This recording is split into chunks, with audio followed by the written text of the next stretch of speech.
What's up, y'all?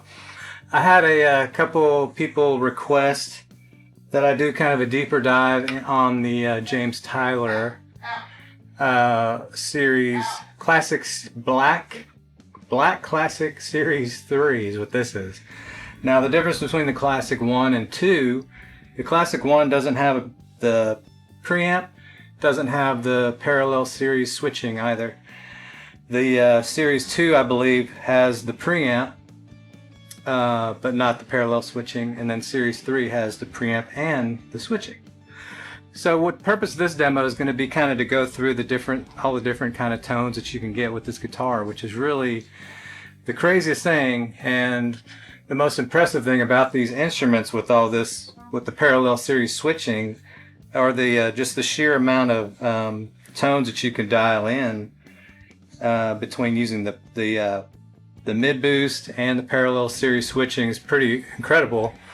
Makes it for the most versatile guitar that I own. The thing that struck me the most when I first got this instrument was the sustain, and the don't even point at it. No, the sustain and acoustically, just how loud this guitar is. I've even had people comment when they hear me just playing acoustically, not even plugged in. They're like, "Man, that guitar is loud." And I was like, "I know." I know, right? Really speaks to the craftsmanship and choice of woods, and yeah, it's the loudest guitar that I have acoustically. And the thing that the hallmark for me for a good guitar is if it sounds good acoustically, it's going to sound good plugged in. And if it sounds terrible plugged in, then change the pickups and it's going to sound good. But typically, more often than not, if you get a decent mid-range to higher end guitar, the pickups are going to sound good. Craftsmanship's going to be there. And if it sounds good acoustically and it's sustained, you can feel it. I mean, what's crazy is the resonance and the sustain, you can feel it in your body. And it just makes it so enjoyable to play. It's been played heavily, so I've got some dings, some kind of little tiny dings on here. And it's had a lot of love, and none of my other guitars, quite frankly, are getting any love right now. Ever since I bought this guitar, it's insane. So I'm going to go through the spec sheet. Got it pulled up here on my iPhone. So this is a Dann Huff Black Classic. Mine's from April 6, 2022. Serial number 22102. Color, black glossy finish. Of course, the black headstock. Gold hardware and the tortoise shell pickguard.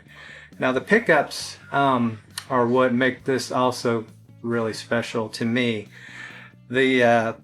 The neck and the middle are Duncan Classic stacks, so they're hum canceling single coils, so they're stacked single coils, and then a super, what they call the super, in the bridge. Going over to the electronics, of course, you've got your 5-way switch, you've got your volume control, got your mid boost level control, and you got your tone knob. And then, of course, the series parallel buttons here, which correspond in order to the pickup. So this one here is your neck, the middle is your middle, and the one furthest away is the bridge.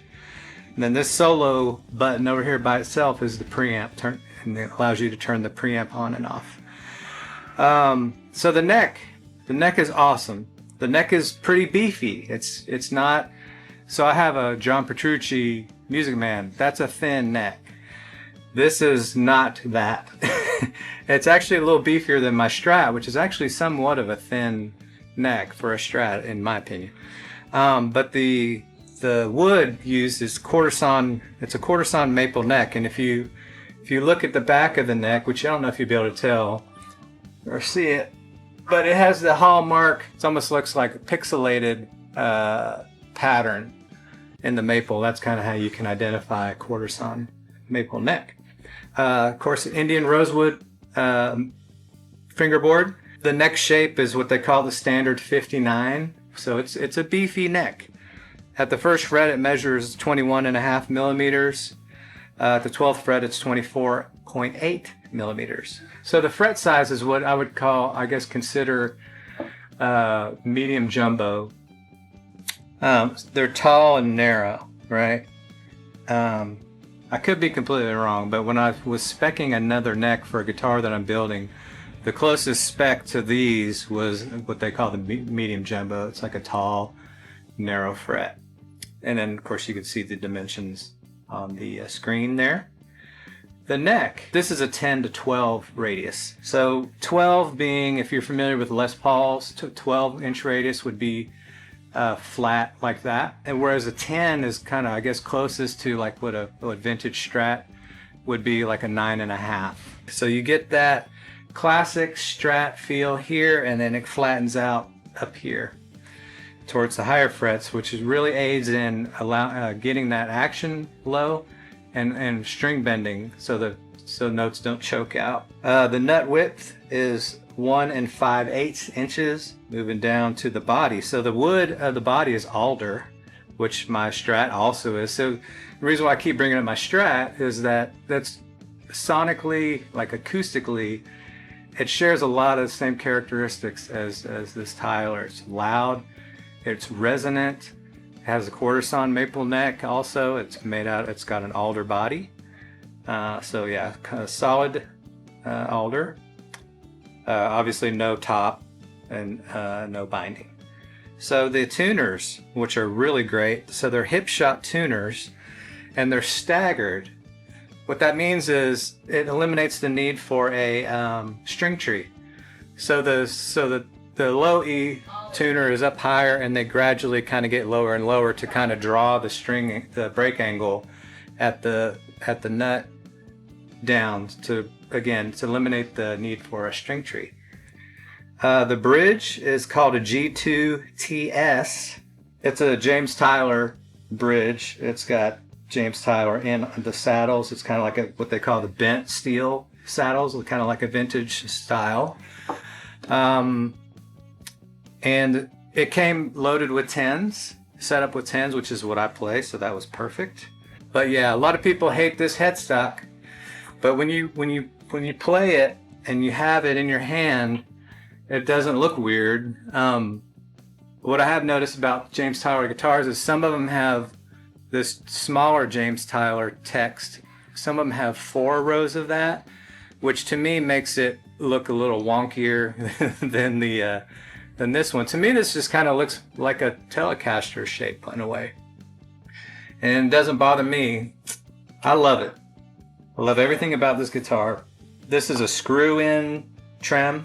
So the back, you got access obviously to when you're changing strings here, and they have like a really unique design on this bridge. I won't go into details because I don't really know the specifics, but they have done something too that improves the resonance and the sustain.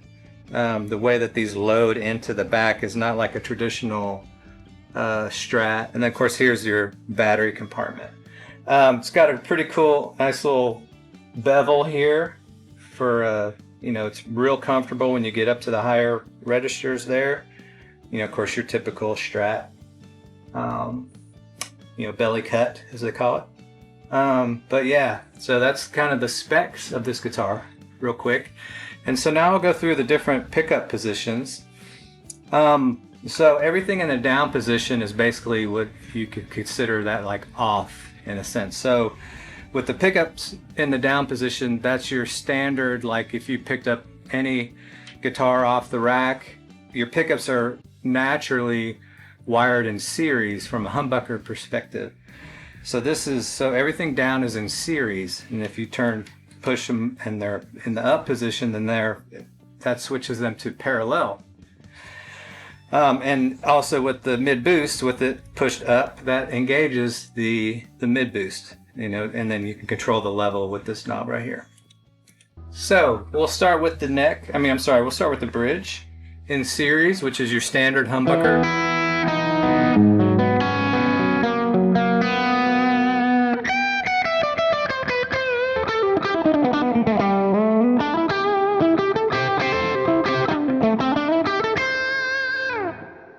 I've got just my typical clean revival drive, clean tone with the tilt boost on, which is again kind of a staple. So that's the bridge in series. If I put it in parallel, it'll thin it out, and you'll hear that the tone change. And I'll hit a chord and I'll engage it, and you'll hear the tonality shift, right?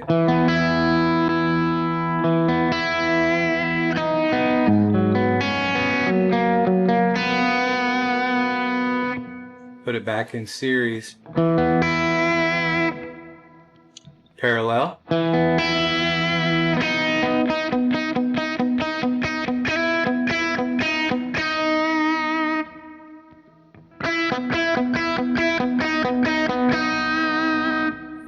And for this kind of thing on the bridge, it's going to be more evident with a dirty tone. So let me switch over to the Friedman.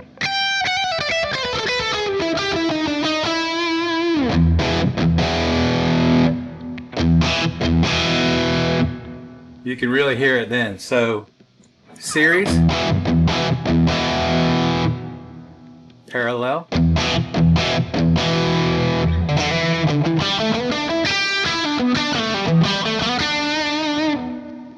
back to series,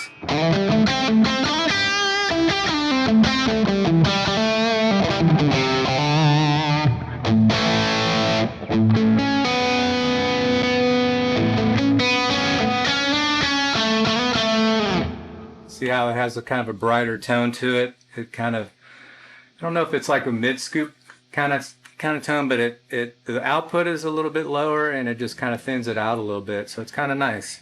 And I'll show you why that's important. I kind of had like a little revelation when I was going through these pickup configurations, which is you can really nail that Ty Tabor from Faith, Hope, and Love tone that he got with that Elite Strat. You can really nail that. It's pretty awesome. So back to series.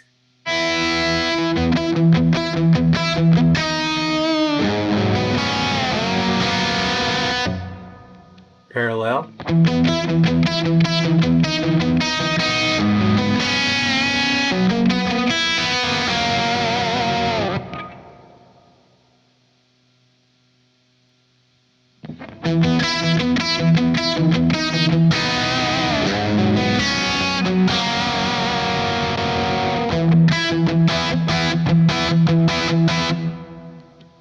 Parallel.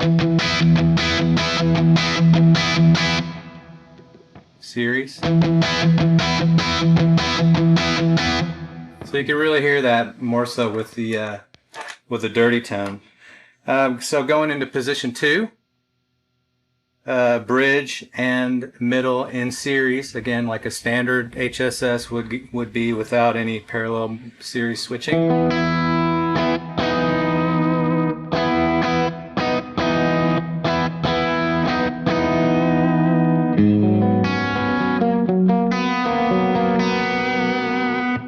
Yeah, really nice sound.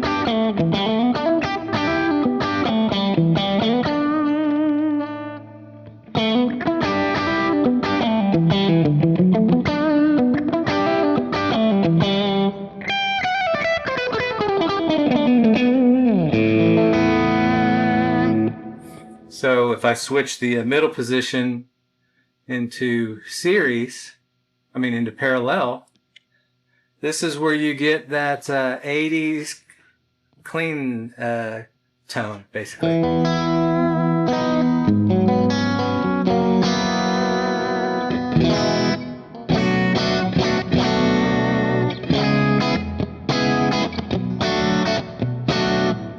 And again, once you engage that dimension C,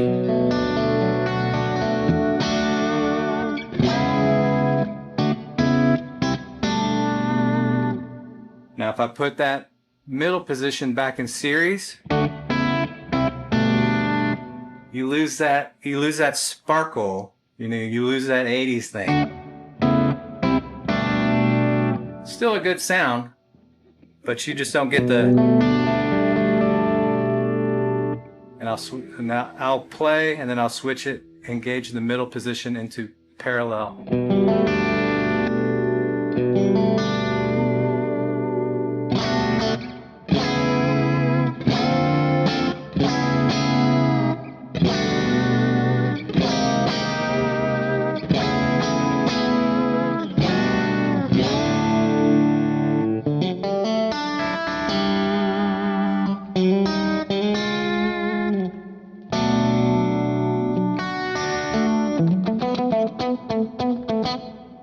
And especially if you engage the micro pitch.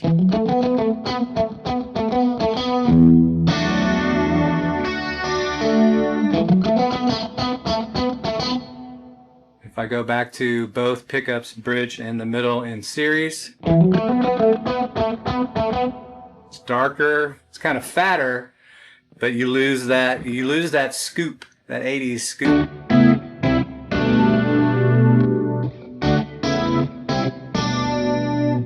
So to me, that's the magic 80s combo right there. So turning off the effects.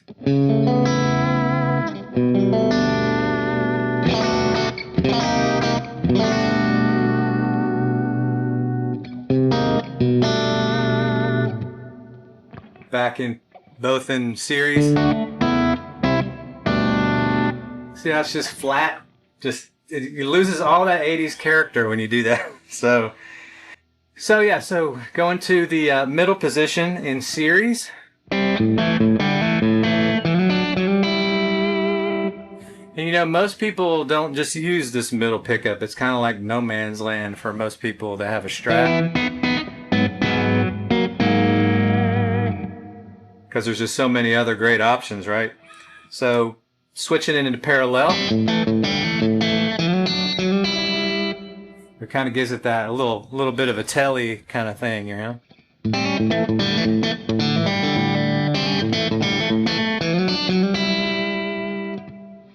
So that's a great usable tone. Back to series. Hear how it fattens it back up.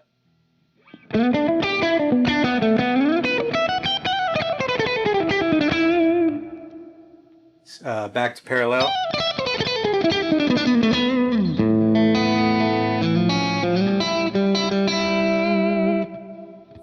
So that's middle position. So position 4, middle and neck in series.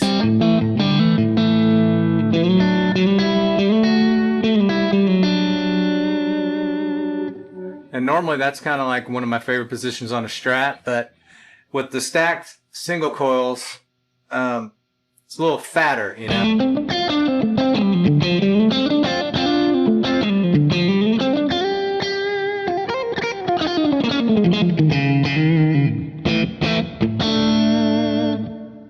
So now if I take the middle and put it into parallel, keep the neck in series.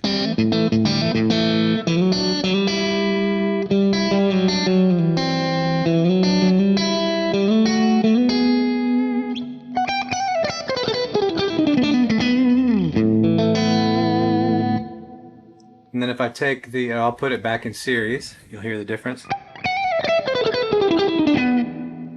Back to parallel, middle, neck, series.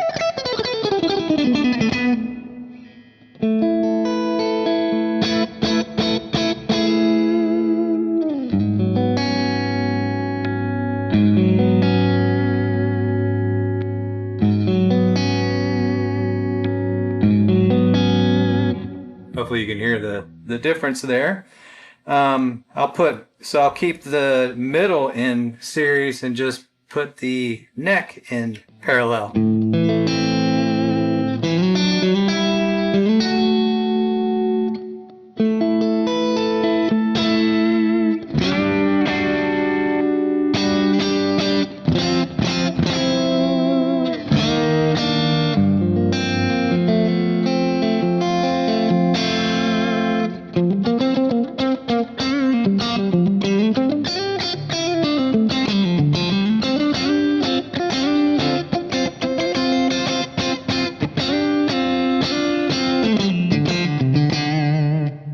It's a really good sound. So if I take the middle, put it in parallel, along with the neck in parallel.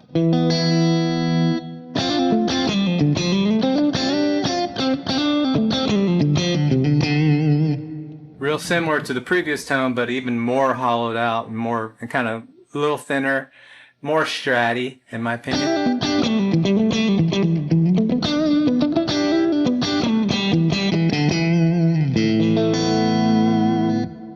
Both back in series. Both back in parallel. Both back in series.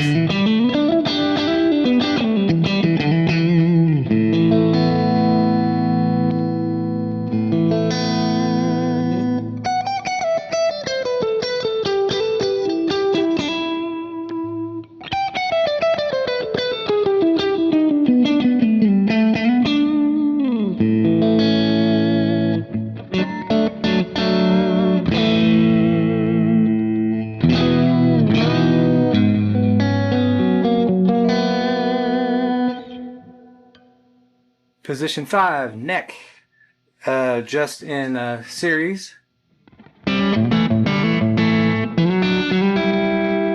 Pretty fat.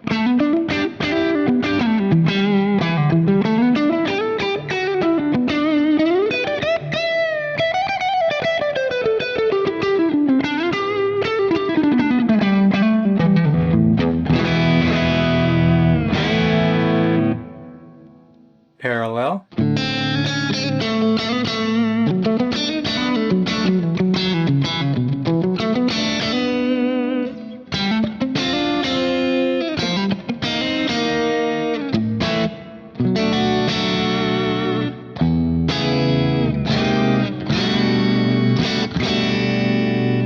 Yeah, it's nice, kind of sculpted. It's more sculpted sounding, not as beefy and kind of mid-rangey flat, and a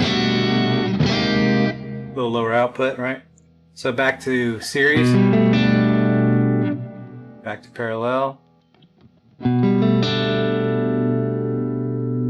series, parallel. You can really hear it dynamically when I hit the strings pretty hard. So series, parallel,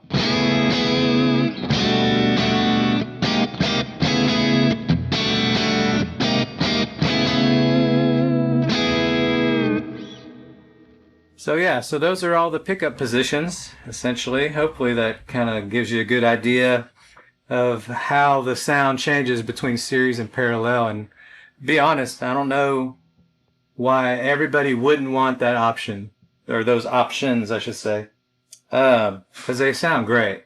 And my favorite is, so I basically keep my neck and middle in parallel and leave the bridge in series, so full humbucking. So when I'm on a dirty sound and I go to my bridge,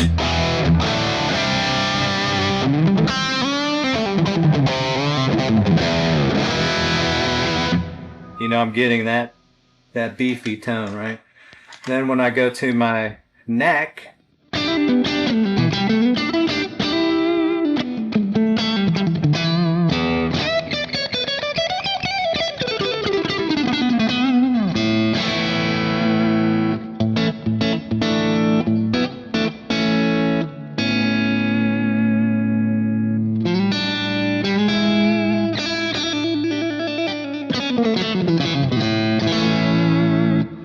I get that nice stratty single coil sound that I love so much. Now, this is where it gets fun, right? Or interesting.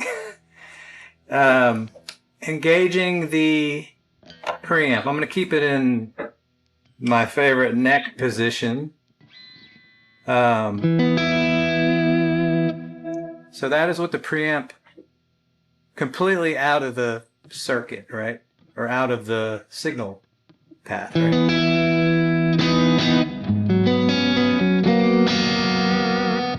Now just turning it on, I have the mid boost all the way off Just turning it on.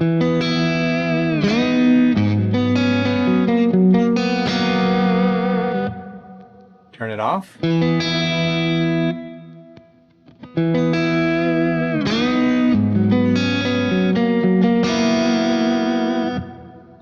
You hear the tonality change, right? Off.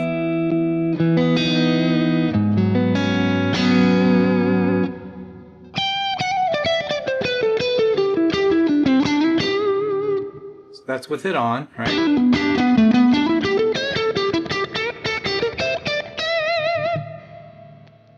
Turn it off.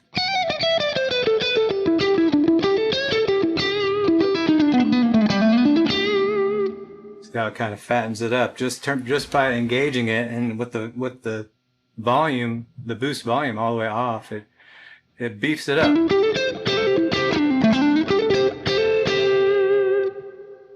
Turning it off.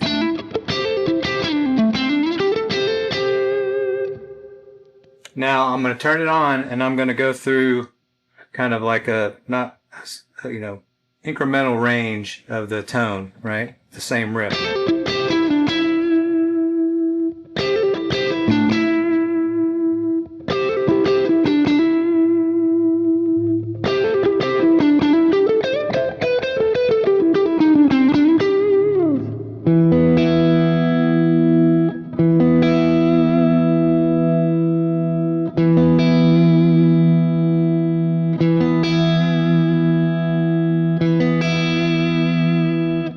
So I went all the way up and I went all the way back, and you can kind of hear the range of what that mid boost does. It's more prominent with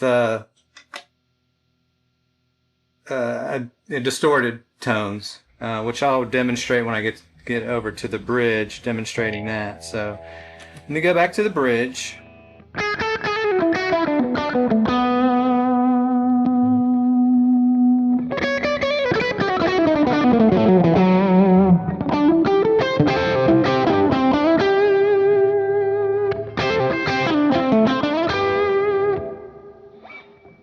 So going to the bridge, I'll go with the Friedman.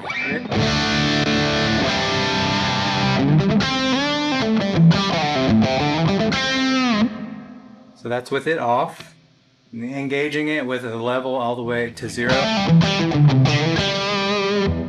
Off.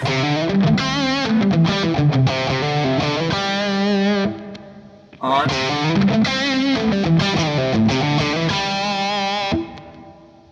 All right, so in the bridge position, I'm going to, I'll play and I'll kind of turn up the mid boost, and you'll kind of hear what the differences it makes. So right now the level's all the way off.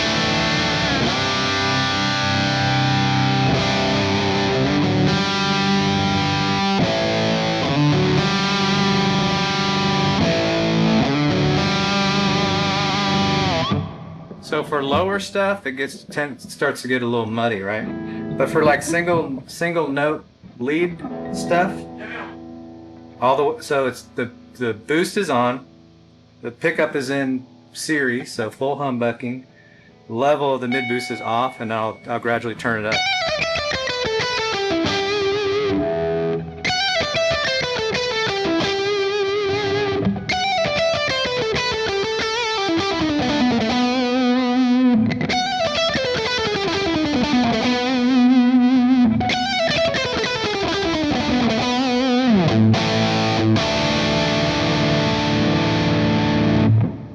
Turning it off and playing the lower. See how much brighter it sounds, right? So the mid boost, in my estimation, is really geared for single note type stuff, and I imagine some different pickup configurations even with some clean stuff. You can really just mess around with it, and you'll land on a really great tone. No matter what you do. I haven't been able to get a bad sound out of this guitar. It's incredible. So again, this is so let me go back to the clean, right? Turn the mid boost on.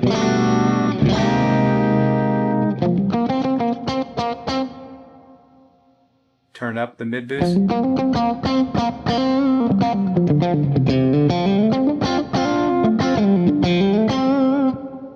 Turn up some more.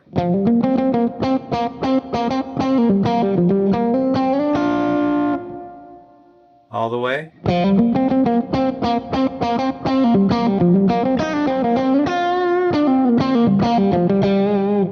And then off.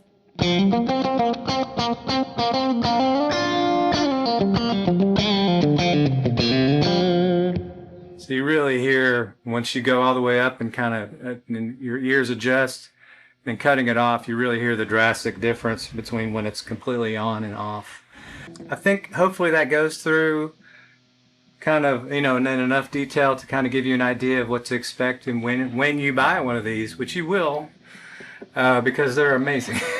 And you want one, you know you do. I mean, I didn't know what to expect. I had never played a Tyler before, but when I got it, it was just, I mean, it was life-changing, honestly. It's like I had no idea that a guitar could play this great, sound this great, and that I would just gel with it so much. And now I want another one. Obviously, I'm going to have to remortgage my house to get one, but I will have another one. But what I'll close with is, so Ty Tabor, in his Strat Elites, if you search through all the gear forums and stuff, you'll know that the pickup positions that he used was like position 2, which is bridge and middle, with his Strat Elite. And what I found is that this, with the bridge and middle in parallel, or even just the middle in parallel and the bridge in series, either one does a really good job of emulating kind of that faith, hope, and love, it's love, you know, kind of rhythm tone.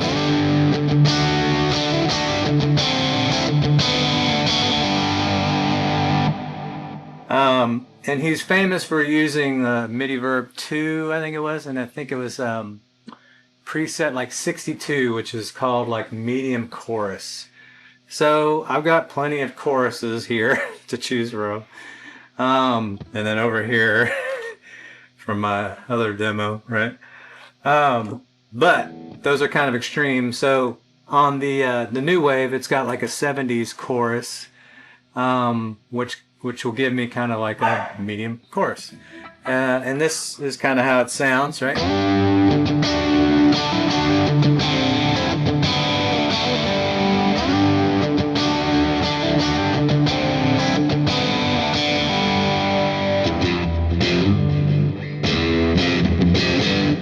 Not drop D, but so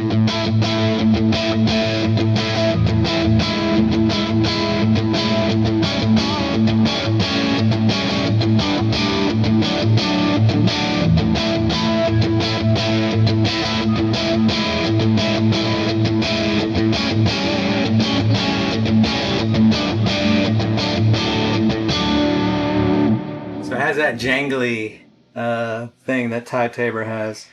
If I put them both in parallel,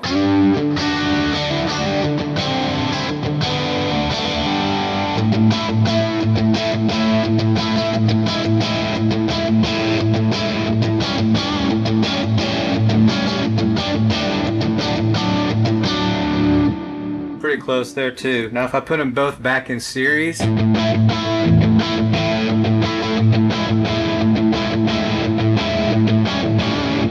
you can kind of still get that, but man, when you switch them into parallel,